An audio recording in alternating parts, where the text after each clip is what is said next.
Salut à tous, on se retrouve pour l'épisode 2176 du Zap Image. On commence aujourd'hui en ce jeudi 23 février avec des anniversaires. Et tout d'abord, on peut voir que c'est le Brésilien Casemiro, le joueur de Manchester United. Il fête aujourd'hui ses 31 ans. Bon anniversaire à lui. Il y a également tous ces autres joueurs, comme par exemple Gauthier Larsonneur, le gardien de l'équipe de l'AS Saint-Etienne, 26 ans. Même Vinicius Tobias, l'arrière droit de l'équipe du Real Madrid. Enfin, pour l'instant, il est avec l'équipe B. On pourrait le voir très prochainement avec l'équipe première. Donc, il fête aujourd'hui seulement ses 19 ans. Le jeune latéral droit du côté de Madrid.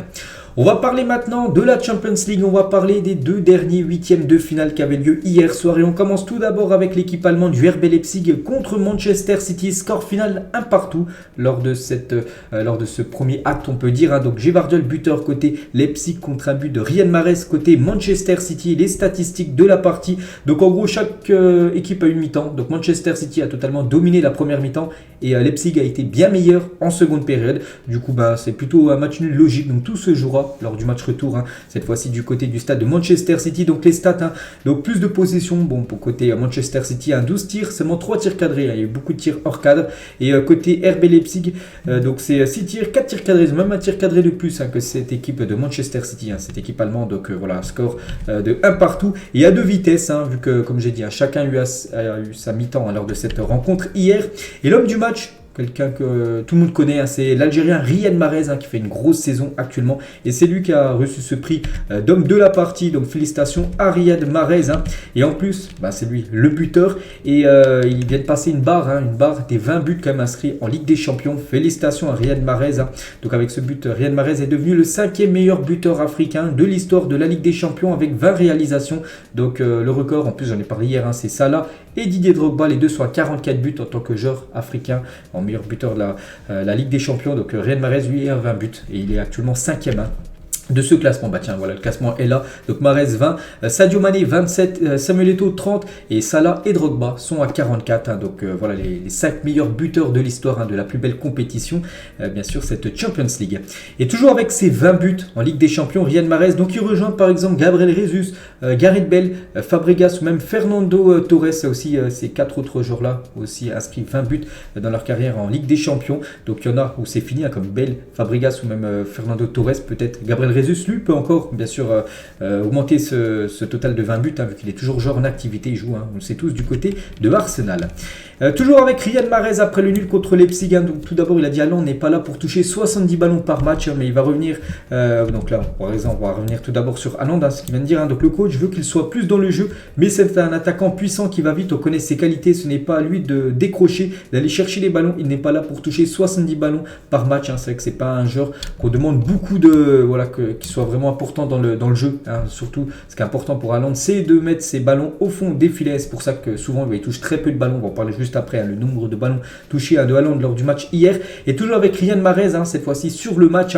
Donc il a dit à la fin du match, on était un peu énervé. Le coach nous a dit de nous calmer. Il reste 90 minutes à jouer. Donc le match retour, c'est la Ligue des Champions. Tous les matchs restent ouverts. Nous sommes un peu mitigés car on a vraiment contrôlé le match. On n'a pas réussi à le faire en seconde période. Peut-être parce qu'ils ont été meilleurs et ils nous ont dérangés. À l'arrivée, un match nul à l'extérieur peut arriver. Donc ils sont plutôt déçus les joueurs de City parce que pour eux, du côté de Leipzig, pour eux c'était quasiment sûr de pas prendre les 3 points, mais de gagner le match. Et du coup, ils ont fait match nul, puis ils sont un petit peu mitigés par rapport à ce résultat. Donc après, il reste encore 90 minutes cette fois-ci dans leur stade. Et pour revenir les gars sur Erling Haaland, je dis que c'est pas un joueur qui touche beaucoup de ballons, c'est vrai, donc Haaland n'a tiré tout d'abord qu'une seule fois hier, donc voilà, c'est très peu, et n'a touché que 22 ballons hier soir, dont seulement 7 en première période. Donc voilà, très peu touché de ballon, parce que 22 c'est très peu, donc voilà, ça a été un match très compliqué de l'attaquant Erling Haaland. Et on peut voir dans le journal L'équipe, sa note aujourd'hui, note de 3, ce qui équivaut à un mauvais match de la part de l'attaquant norvégien. Gvardiol, un buteur côté Leipzig, lui il a obtenu la note de 6 sur 10, c'est un match satisfaisant de sa part. Et pour revenir les gars sur City, pour revenir sur Pep Guardiola, donc c'est incroyable ce qu'il a fait, parce que Pep Guardiola n'a réalisé aucun changement face au RB Leipzig. C'est le premier à adopter une telle stratégie en Ligue des Champions depuis José Mourinho avec Manchester United en octobre 2018. C'était contre la Juventus où également il avait changé aucun joueur.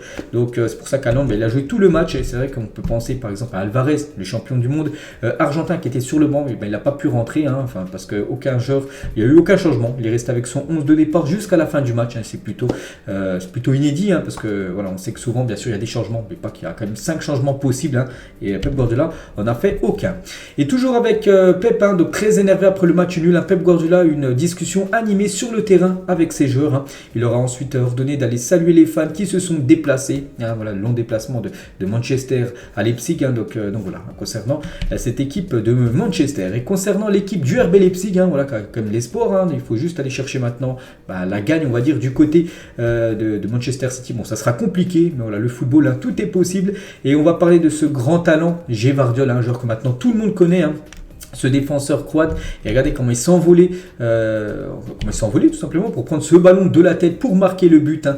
Donc voilà, félicitations à ce joueur, hein, un énorme talent. Et le club qui va choper Gvardiol l'été prochain, parce qu'en gros, on sent quand même qu'il devrait quitter cette équipe de Leipzig en fin de saison. Leipzig va certainement récupérer un énorme chèque, hein, quasiment, je pense, 90 voire peut-être 100 millions d'euros. Ce sera certainement, je pense, un record parmi un défenseur le plus cher de l'histoire en tant que transfert. Je pense que ça va être battu là dans quelques mois. Et le club, c'est qui va le choper. Il va être vraiment content parce qu'il est déjà jeune, hein, il a 21 ans, c'est un bon défenseur, bon techniquement, bon offensivement, il marque des buts. Donc voilà, un crack tout simplement à ce défenseur croate. On continue avec l'autre match de Champions League hier, c'était entre l'Inter Milan et l'équipe du FC Porto, score final 1-0 pour l'équipe de l'Inter qui prend une petite option, parce que tout reste jouable bien sûr pour Porto à domicile dans un mois. Donc Lukaku buteur à la 86e minute du match, donc en fin de match. Otavio, à noter qu'il a pris carton rouge à la 76e, 78. Bon bref, on s'en fiche de la minute, donc il ne sera pas disponible pour le match retour. On peut voir les statistiques de la partie. Donc l'Inter c'est plus de 18 tirs, 4 tirs cadrés et ça fait un but, alors que l'équipe de Porto c'est 10 tirs, 4 tirs cadrés, pareil, mais aucun but inscrit par l'équipe portugaise. L'homme du match, c'est le Turc Hakan Çalhanoğlu qui a été élu homme du match de ce Inter Porto. Félicitations à lui. Bon, il n'a pas été décisif, mais c'est lui, le meilleur joueur de cette rencontre. Le joueur qui a été décisif, c'est lui. C'est Lukaku qui délivre l'Inter Milan, je dis à la 86e minute de jeu. Donc voilà, l'Inter, grâce à cette victoire, prend une petite option, on va dire, pour se qualifier pour la suite, pour les quarts de finale de cette Champions League. Donc voilà le but en image de Lukaku, bien sûr très content. Et Lukaku actuellement il est dans une bonne forme, on peut dire, parce que Lukaku buteur lors de 2 matchs consécutifs pour la première fois depuis mai dernier. C'était même avec Chelsea, c'était même pas avec l'Inter, c'était avec Chelsea, son ancien club. Et voilà, 2 matchs d'affilée, il a été buteur hier, il a été buteur également en championnat, c'était il y a quelques jours, je me souviens plus c'était contre qui. Donc voilà, ça a un petit peu mieux pour Lukaku, qui a un petit peu du mal cette saison, enfin même beaucoup de mal à marquer. Et avec son but, Lukaku est devenu le meilleur buteur belge en Ligue des Champions avec 17 buts, voilà, c'était son 17e hier en Champions League. Donc l'attaquant de l'Inter dépasse Mertens, lui qui en a inscrit 16, 16 buts à Mertens. Donc voilà, Lukaku maintenant est le meilleur buteur belge de l'histoire de la Champions League. Et toujours sur ce match, on a pu voir la prise de bec, on peut dire, entre le gardien Onana et l'attaquant Edin Dzeko. Donc Edin Dzeko à André Onana, il lui a dit tais-toi et retourne au cage. Donc je sais pas pourquoi ils sont embrouillés les deux. Donc c'est ensuite que Çalhanoğlu qui a dû faire taire son coéquipier, voilà, pour pas que ça parte, on peut dire, dans tous les sens. Donc voilà, c'était très très chaud entre le gardien Onana et l'attaquant Edin Dzeko. Pourtant les deux, bien sûr, sont dans la même équipe. C'est pas des adversaires, non, ils sont bien deux joueurs de l'Inter Milan. Et toujours sur ce match, on va parler aussi de Pepe, le défenseur de Porto. Il a encore joué le match entier. N'oubliez pas qu'il a quand même 39 ans et 361 jours. Là, tiens, dans 4-5 jours, c'est son anniversaire. Il va fêter ses 40 ans, Pepe. Et hier, il a joué le match entier. Ce défenseur légendaire que tout le monde connaît. Donc félicitations bien sûr à lui pour sa carrière qui est magnifique. Du coup, les deux résultats hier, l'Inter prend une petite option concernant Leipzig, Manchester City, donc tout se jouera au match retour. Donc voilà, très très serré. Voilà, ces deux rencontres hier de Champions League. On peut voir les deux joueurs qui ont été élus hommes du match lors des deux rencontres hier. Et du coup, qui mérite le plus d'être le joueur de la semaine en Ligue des Champions. Donc en gros, c'est les 4 joueurs qui ont remporté le prix du meilleur joueur du match.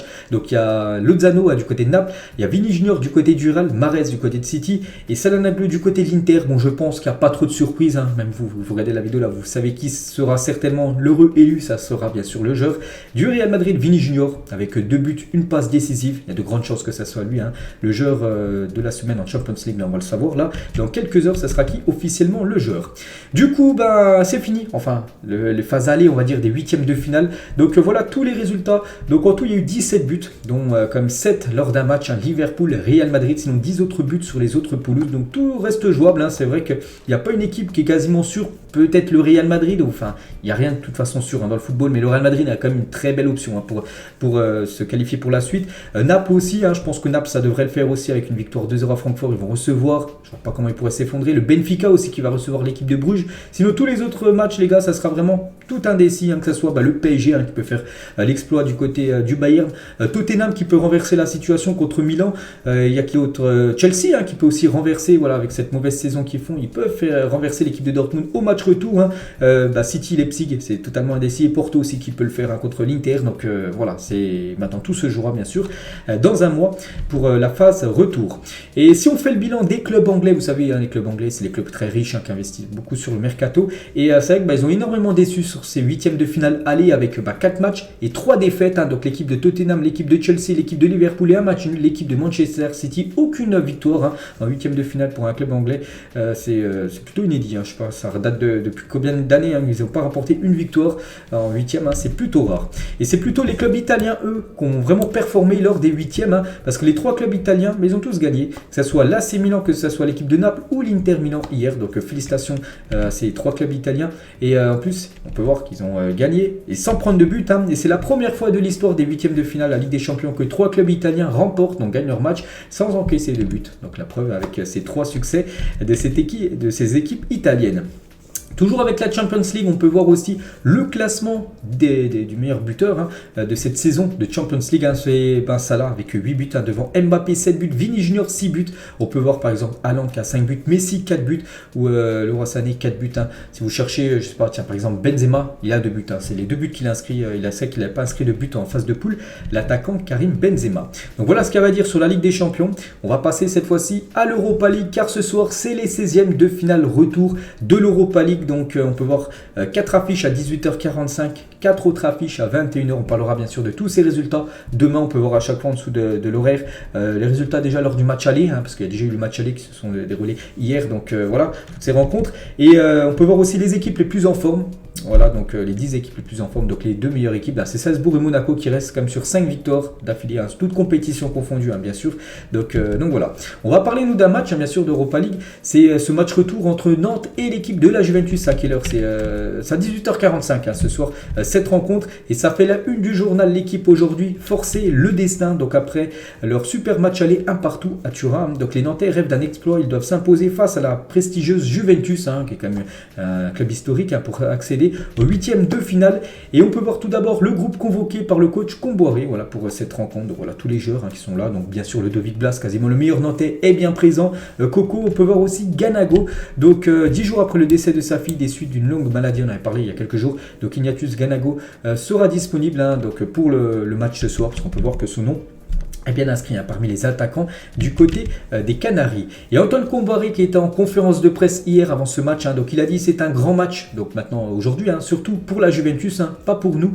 La Juventus, s'ils perdent contre nous, ils sont ridicules, alors que nous on va jouer le maintien et notre quart de finale de France contre Lens. Donc en gros, du côté de Nantes, il n'y a pas de pression, c'est la pression elle est plutôt du côté de la Juventus, parce que quand on regarde l'affiche sur le papier, la Juventus doit se qualifier, donc s'ils se qualifient, on va dire c'est normal, mais s'ils perdent, ça sera un exploit déjà de Nantes, et ça sera surtout une équipe ridicule de l'équipe de la Juventus. Voilà, donc aucune pression pour les Nantais, bien sûr. Ils ont déjà fait un partout au match aller, ils peuvent faire l'exploit, et ils pensent qu'ils peuvent faire l'exploit. Son équipe, il a dit, j'ai un message tout d'abord pour les supporters, qu'il y ait une ferveur terrible, avec une motivation de tous pour essayer de battre la Juventus, c'est une chose, mais attention, pas de bêtises, on ne sait jamais si on passe, qu'on ne soit pas pénalisé pour les huitièmes. En gros, il veut une grosse ferveur, peut-être avant le match, par exemple, avec le bus qui arrive à la Beaujoire, avec peut-être beaucoup de supporters qui craquent des fumigènes aussi peut-être dans le stade, mais attention, parce que c'est imaginez se qualifie puis il y a des fumigènes craqués, et voilà, il pourrait être jouer le match à huis clos, le match prochain bien sûr c'est se qualifier à domicile, donc il faut faire attention. Voilà ce qu'il a pu dire, toujours avec Comboiré.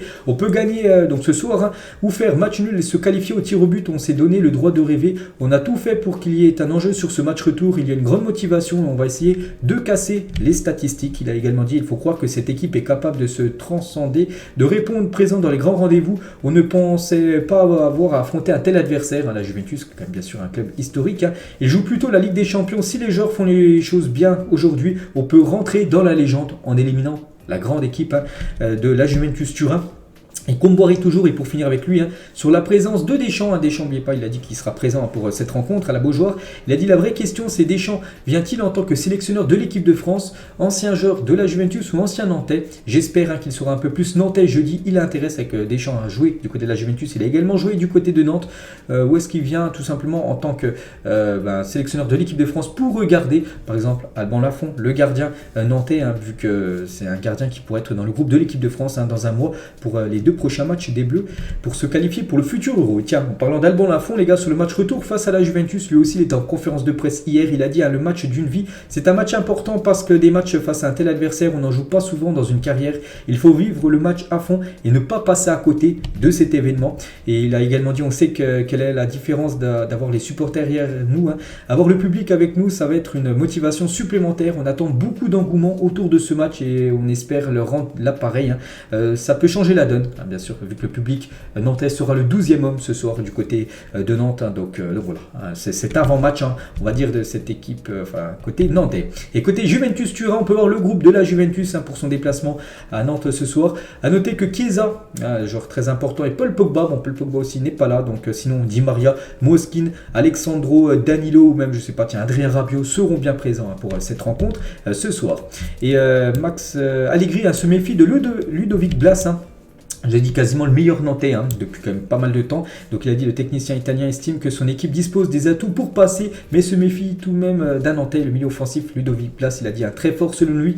Donc à l'aller, l'ancien Guingampais avait d'ailleurs bénéficié d'une attention particulière de la part de la Juventus qui n'hésitait pas à venir le cadrer à plusieurs joueurs pour l'empêcher de se retourner et de faire le jeu. La clé du match se trouve peut-être ici. Donc voilà. Il a également dit par exemple à l'aller, Nantes a joué intelligemment en contre-attaque, a assuré Locatelli, qui a sensibilisé sur la chaude ambiance prévue ce jeudi à la Beaujoire. Donc voilà, par rapport à cet avant-match, donc maintenant le match doit se jouer et bien sûr on en reparlera demain. Il y a aussi Monaco qui joue ce soir, je sais plus, à 18h ou 21h, bref. Et voici le groupe de Monaco pour la réception du Bayer Leverkusen. Donc pour l'instant Monaco avec cette victoire 3-2, donc ils ont plus 1 vu que le but à l'extérieur ne compte pas. Maintenant c'est goal average soit plus ou moins par rapport bien sûr à ce qui s'est passé au match aller. Donc voilà, Monaco reçoit cette équipe du Bayer Leverkusen. Donc voilà le groupe de Philippe Clément pour cette rencontre ce soir. Pour l'AS Monaco, il y a aussi l'équipe de Rennes, voilà ici de Rennes les gars, qui reçoit l'équipe du Shakhtar, une équipe ukrainienne, et le Stade Rennais va inviter 250 réfugiés ukrainiens ayant fui la guerre à assister au match retour de l'Europa League face au Shakhtar ce soir. Donc 100 000 euros ont été récoltés pour l'achat d'une ambulance. Donc voilà, n'oubliez pas que Rennes, après la sportivement, a perdu le match 2-1 au match aller. Donc voilà, il va falloir absolument s'imposer pour Rennes s'ils veulent accéder au 8e de finale.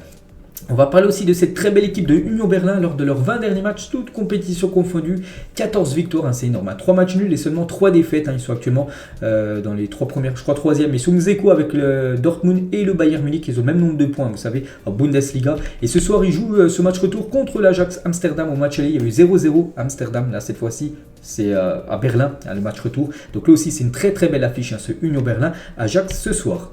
On va parler du plus gros match, la plus belle affiche quand même de ces 16e de finale de l'Europa League. Ça aurait pu être une affiche qui aurait pu être jouée hier soir ou même avant-hier en Ligue des Champions. C'est le gros choc entre Manchester United et le FC Barcelone. Et ça fait la une du journal Sport aujourd'hui, le match de la vérité pour le Sport. Et la une journal Mundo Deportivo Titanic par rapport à ce gros match. C'est quand même 2 équipes prestigieuses, le Barça et Manchester United. Et tout d'abord, on peut voir le groupe convoqué par Xavi pour cette rencontre ce soir. Donc on sait déjà les blessés depuis quand même quelques temps, comme Dembélé, bien sûr il n'est pas là, Pedri qui est également forfait. Sinon je crois que tout le monde est présent pour cette rencontre, que ce soit Lewandowski, que ce soit Sergio Busquets qui était absent le jeudi dernier pour le match aller, il est bien présent. Pour le match retour, il y a Ferran Torres qui a fait un gros match contre Cadiz, peut-être titulaire ce soir, on verra. Koundé est là, Rafinha, Frankie de Jong ou même Sergio Roberto qui pourrait peut-être commencer titulaire, le joueur Roberto. Et en route pour éteindre Old Trafford, peut-être, donc les joueurs bien sûr du FC Barcelone sont bien actuellement du côté du nord de l'Angleterre, du côté de Manchester, pour disputer cette rencontre. Et hier, Xavi est en conférence de presse, il a fait une grosse info concernant Léo Messi. Donc Xavi ouvre la porte à un éventuel retour de Lionel Messi au FC Barcelone. Un petit rappel, hein, Messi en fin de contrat avec le PSG en fin de saison. Et un retour du côté du Barça, c'est possible, hein, je l'ai déjà dit, le Barça est sa maison et les portes lui seront toujours ouvertes. Hein. Donc Xavi à propos de Messi, voilà, c'est un journaliste qui lui a posé une question par rapport au possible retour de Messi, parce que j'en ai déjà beaucoup parlé hier, parce que ça a pris une nouvelle tournure. Hein. Voilà, maintenant il y a des chances que Messi revienne au Barça. Et il a dit que voilà, si vraiment c'est ok, mais s'il veut revenir, le Barça l'accueillera à bras ouverts. Donc voilà, les gars, on verra si Messi reviendra du côté du FC Barcelone. Et côté Manchester United, hein, l'adversaire ce soir des Blaugrana, Barça, on sait que ça va très bien, hein, depuis pas mal de semaines. La même chose pour Manchester aussi, qui est l'une peut-être la meilleure équipe actuellement, hein, du côté de l'Angleterre. Eric Ten Hag, donc le coach de cette équipe, a dîné hier avec Sir Alex Ferguson, le coach emblématique, hein, peut-être le meilleur coach de l'histoire du football. Donc il lui a peut-être donné des conseils avant cette rencontre ce soir. Et toujours avec Manchester United, regardez avec qui c'était hier à l'entraînement, Robin Van Persie, légende, hein, total du côté des Red Devils, hein, donc il est venu à l'entraînement hier, hein, de Manchester. On peut le voir avec le gardien David De Gea, avec Marcus Rashford, Bruno Fernandes. Donc voilà, il a fait un petit coucou bien sûr à ses, pas à ses anciens collègues, parce qu'il n'a pas joué avec ces joueurs-là, mais à son ancien club, hein, qui est Manchester United. Et on peut voir Garnacho, donc qui était présent bien sûr à l'entraînement hier, et nouveau look, hein, donc nouvelle teinture de cheveux. Donc c'est mi-blond maintenant, hein, la jeune pépite argentine. Et il y a aussi de l'Europa Conference League, hein, vous savez, la 3e Coupe d'Europe. Donc il n'y a pas de club français engagé. Donc voilà les affiches, hein, pour ces 16e de finale retour. On peut voir aussi toujours en dessous des VS à chaque fois les résultats lors du match aller. Donc voilà, par exemple les équipes les plus en forme, même si Nice ne joue pas parce qu'ils sont déjà qualifiés pour les 8e, vous avez terminé premier, ils figurent parmi quand même les équipes les plus en forme, hein. Donc là aussi on parlera de ces résultats demain. On va parler aussi de la Coupe du Monde des clubs. Vous savez qu'elle s'est jouée là, c'était il y a à peu près 2 semaines. C'est le Real Madrid, hein, qui s'est imposé pour cette nouvelle Coupe du Monde des clubs. Et vous savez qu'en 2025, enfin je ne sais pas si vous savez, mais je vais vous le dire, il y a un nouveau format de cette Coupe du Monde des clubs. Et la Coupe du Monde des clubs sera organisée en juin 2025 avec 32 équipes, hein, contre actuellement je crois il y a seulement 8 équipes, hein, voilà, qui étaient lors de la dernière édition, même depuis pas mal d'années. Et en 2025, il y aura 32 équipes. En gros, ça sera le même format qu'une Coupe du Monde. Une Coupe du Monde avec les nations, avec la France, avec l'Argentine, comme ça s'est joué. La Coupe du Monde, ce sera la même chose avec des clubs. Et donc voilà, 32 équipes seront engagées dans la compétition, dont 12 pour la zone UEFA. Donc il y aura 12 clubs européens. Il y aura, je crois, 6 clubs sud-américains. Il y aura 4 clubs africains. Donc voilà, en tout, ça fera 32 équipes, hein. Parmi elles, donc les vainqueurs des 4 précédentes concernant la zone UEFA, donc la zone Europe, hein. Donc parmi elles, les vainqueurs des 4 précédentes éditions de la Ligue des Champions, plus les 8 meilleures équipes au coefficient UEFA. Donc le Real Madrid est pour l'instant le seul club zone UEFA actuellement assuré. Eux, ils sont sûrs de jouer à cette compétition, cette équipe du Real Madrid. Pourquoi? Parce que si on prend les 4 derniers vainqueurs de la Ligue des Champions, en 2022, le Real Madrid a gagné cette Ligue des Champions, donc eux surjoueront à cette Coupe du Monde des clubs, hein. Donc il y aura le vainqueur de la Ligue des Champions 2023, 2024, 2025. Et du coup, puis après, ça sera pris par rapport au coefficient UEFA. N'oublie pas qu'il y aura 12 équipes européennes. Donc voilà, ce qui peut dire que par exemple le PSG en France, peut être bien sûr dans cette Coupe du Monde des clubs, comme le Barça, Manchester, Juve, Liverpool City. En gros, toutes ces équipes, les 12 meilleures équipes on va dire en Europe, joueront peut-être une contre elles, et aussi contre les autres équipes des autres continents, et ça fera une Coupe du Monde des clubs. Ça sera un nouveau format. Donc on a hâte de voir ça, hein. C'est plutôt pas mal. Donc maintenant, ça sera dans 2 ans. On verra bien sûr ce début de cette compète. Rudiger, les gars, par rapport au match, du Real Madrid avant-hier, hein. Donc je n'avais jamais vécu une soirée comme ça dans le football, c'est fou. J'ai vu pendant le match qu'on y croyait encore, mais revenir comme ça, c'est complètement dingue, hein, ce qui s'est passé, hein. Bien sûr, on se souvient tous mardi soir, hein, où le Real perdait 2-0, ils ont gagné le match du coup 5-2, et Benzema, les gars, les joueurs qui ont marqué le plus de buts lors des matchs de Ligue des Champions, à élimination directe, hein, depuis le début de l'année 2022, hein, pas cette année 2023, l'année dernière. Donc Benzema, il en a inscrit quand même 12, hein. C'est vrai que si on prend en compte ces triplés qu'il avait inscrit contre Manchester City, contre le PSG, tout ça, voilà, tout ça additionné, ça fait déjà 12 buts, hein. Et après les autres meilleurs buteurs, c'est Lewandowski, Nunez et Vini Junior, eux sont à 4, hein, pour vous montrer que Benzema a inscrit quand même le triple de buts, hein, par rapport aux 3 autres, hein. Donc incroyable Karim. Toujours avec le Real de Carlo Ancelotti, il a dit à Vini Junior est le joueur le plus décisif du monde actuellement. Donc peut-être le meilleur joueur au monde actuellement pour Carlo Ancelotti, c'est Vini Junior, hein, sa pépite brésilienne. Rio Ferdinand à propos du Real Madrid, hein, le recrutement au cours des dernières années avec l'arrivée de jeunes joueurs comme Vini, Rodrigo, Camavinga cela est une réussite.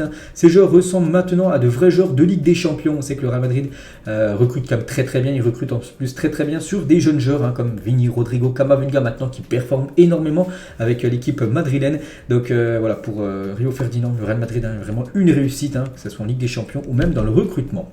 Virgil van Dijk, défense, bon, il a eu beaucoup de mal à Van Dijk avant-hier.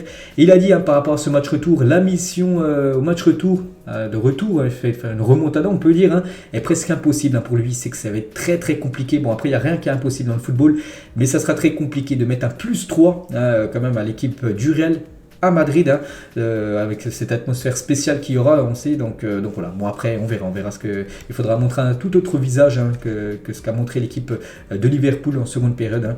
S'ils montrent le même visage qu'ils ont montré au bout de 15 minutes de jeu, mais sur tout l'ensemble du match, pourquoi pas, on verra. Concernant le PSG, donc Paris, eux, aussi en Ligue des Champions. Donc bon, ils n'ont pas beaucoup de chances de se qualifier quand même. Le PSG n'a que 6% de chances de se qualifier face au Bayern Munich. 5 des 89 équipes ayant perdu leur match aller se sont qualifiées. Pourtant, le PSG doit y croire. C'est vrai que le PSG doit y croire. Sinon, ce serait encore une catastrophe pour le PSG de sortir dès les huitièmes. Ils sont déjà sortis en huitièmes la saison dernière. On se souvient que les saisons d'avant, il y avait quand même les demi-finales, une finale qui avait été atteinte. Et là, si 2 années d'affilée, c'est dès les huitièmes, c'est élimination, ça sera pas ouf. Bon, ils ont seulement 6% de chance. Après, le Real Madrid avait 1% de chance la saison dernière de se qualifier contre City. Ils ont été qualifiés, donc 6%, bien sûr, c'est réalisable pour l'équipe parisienne. Et toujours avec le PSG, donc demain, vous savez qu'ils vont faire un entraînement un peu spécial, ça sera au Parc des Princes, donc c'est programmé de 17h30 à 18h30 et j'ai dit que cet entraînement sera au parc, ouvert au public, ça ne sera pas au camp des loges. Ça fait la dernière fois qu'il y avait un entraînement ouvert au public, ça remontait il y a plus de 11 ans, et du coup il y a déjà plus de 25 000 billets, en gros on attend quasiment 30 000 supporters quand même du côté du Parc des Princes. N'oubliez pas que la capacité max c'est 47 000 places, il y aura quasiment plus de la moitié du stade qui sera rempli pour l'entraînement du PSG demain, début à 17h30, donc voilà, je vous montrerai des photos bien sûr demain après l'entraînement. Et toujours avec le PSG, donc quelques bonnes nouvelles, parce qu'on peut voir tout d'abord que Mukele était de retour à l'entraînement aujourd'hui avec le PSG, aujourd'hui, jeudi, bien sûr. Donc Luc est blessé quand même depuis quelques temps, de retour à l'entraînement, ça c'est une bonne nouvelle pour le Paris Saint-Germain. On peut voir aussi Marquinhos qui est de retour à l'entraînement du PSG, la même chose aussi pour Nuno Mendes qui s'est blessé contre Lille. Donc voilà, ces 3 joueurs peut-être pour être dans le groupe du Paris Saint-Germain pour le classique contre l'équipe de Marseille dimanche soir. Lui aussi, il est de retour, je l'ai déjà dit, c'est hier, et on peut avoir une photo, tiens, cet homme est bientôt de retour à la compétition. Il pourrait même être de retour, et peut-être même être titulaire contre l'Atalanta Bergame ce dimanche, à Milan contre l'Atalanta, et devrait être titulaire d'après Sky Sport Italie. Donc voilà, ça c'est une bonne nouvelle pour lui, déjà pour l'AC Milan, et aussi beaucoup pour l'équipe de France, parce que pour moi c'est le futur numéro 1 du côté des cages françaises. Bref. Et toujours sur l'entraînement de l'AC Milan, on peut voir que Tchechenko est venu faire un petit coucou. Alors on a parlé de Van Persie qui était à la Manchester United. Tchechenko, ancien joueur de Milan, est parti leur faire un coucou lors de l'entraînement du jour du côté de Milan. Des nouvelles de Cristiano Ronaldo lors du Fooding Day. Donc Cristiano Ronaldo portant des vêtements saoudiens traditionnels pour célébrer le jour de la fondation en Arabie Saoudite. Le jour de la fondation commémore la naissance du premier État saoudien. La date est fériée et considérée comme une fête nationale du côté de l'Arabie Saoudite. Donc voilà quelques photos plutôt insolite, on va dire, de Cristiano Ronaldo avec un sabre, tout ça. Donc voilà, des nouvelles de Cristiano qui va jouer là, je crois que c'est de ce week-end, le prochain match de championnat avec son club, vous le savez tous, l'équipe de Al Nasser. Des nouvelles de Nabil Fekir, les gars, une petite photo de Nabil Fekir du côté de Séville, vous savez que ça fait quand même quelques saisons quand même qu'il joue du côté de Séville, l'ancien lyonnais. Tiens, on va parler d'un joueur actuellement de Lyon, c'est Corentin Tolisso qui est forfait pour le déplacement à Angers. Ce samedi à Lyon se déplace à Angers, le bon dernier du championnat, et Tolisso ne sera pas là, le milieu lyonnais s'est blessé au mollet gauche à Auxerre vendredi dernier et il est forfait. Il sera peut-être de retour pour le match de Coupe de France à mardi prochain, c'est la Coupe de France. Et Lyon joue contre Grenoble et pour être présent. Corentin Tolisso, mais pour le match contre Angers, il n'est pas là. Concernant Lacazette qui avait été blessé face à Lens le 12 février dernier, là il y a à peu près une dizaine de jours, donc il avait été forfait lors du dernier match de Lyon et devrait faire son retour. Enfin, déjà, il a repris l'entraînement et peut-être pourrait faire son retour contre Angers ou peut-être le match de Coupe de France contre Grenoble la semaine prochaine. Lui aussi, il a fait son retour. Donc, blessé à un genou le 29 janvier dernier, Youssef Attal a repris l'entraînement collectif hier. Voilà, bonne nouvelle pour Nice et aussi pour le joueur algérien.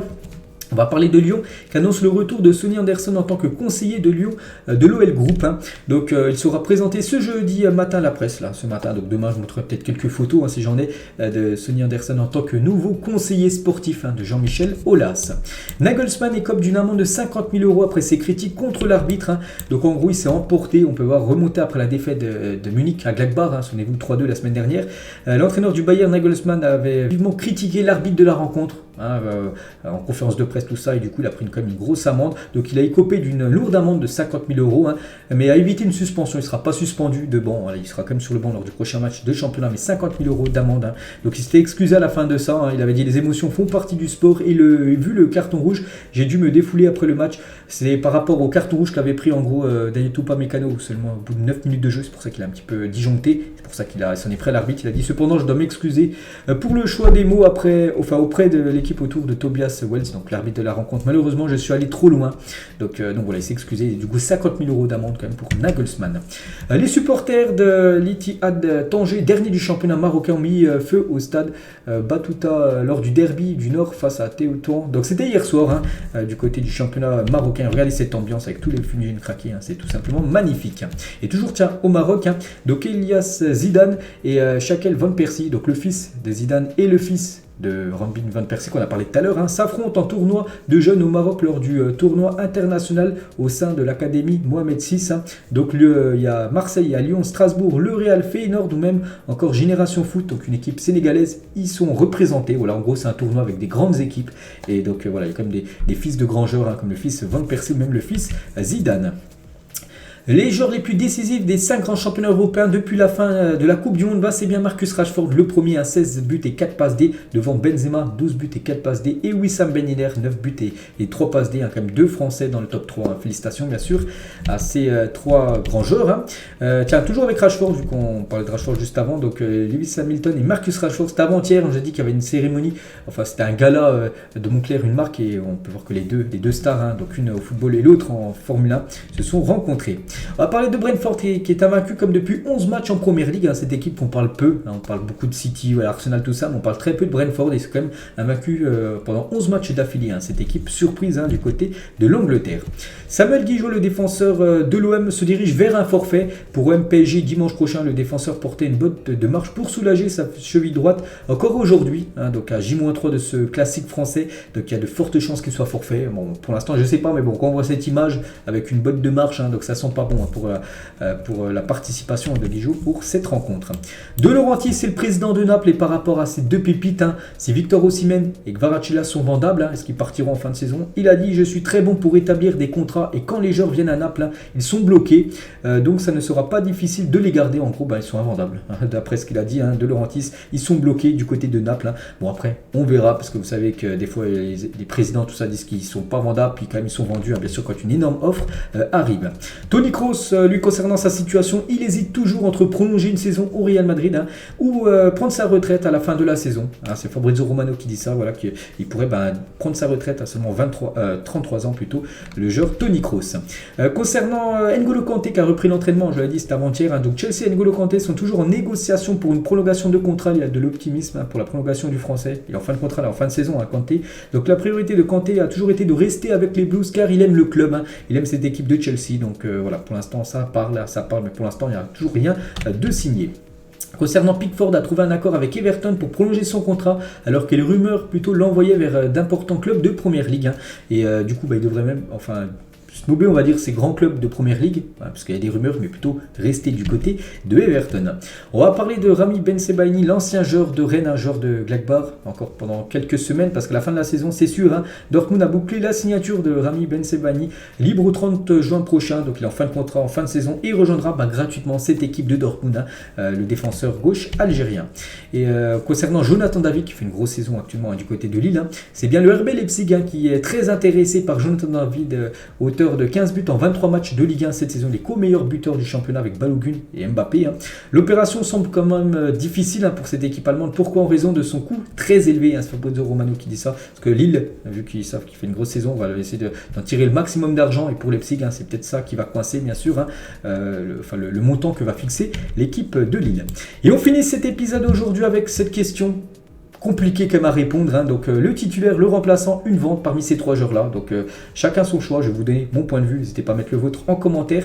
Donc titulaire parmi ces 3-là, je mettrai Mbappé, le remplaçant, je mettrai Benzema et la vente, je mettrai Haaland. Voilà, il faut faire un choix les gars, il y en a bien un qui doit être vendu, donc voilà, pour moi ce serait ça. Mon choix, n'hésitez pas à mettre le vôtre en commentaire. Donc voilà les gars, la fin de cet épisode, j'espère que ça vous a plu. On se retrouve ce soir les gars pour le deuxième numéro, enfin pour la deuxième partie de l'épisode. Allez, bonne journée à vous et à tout à l'heure.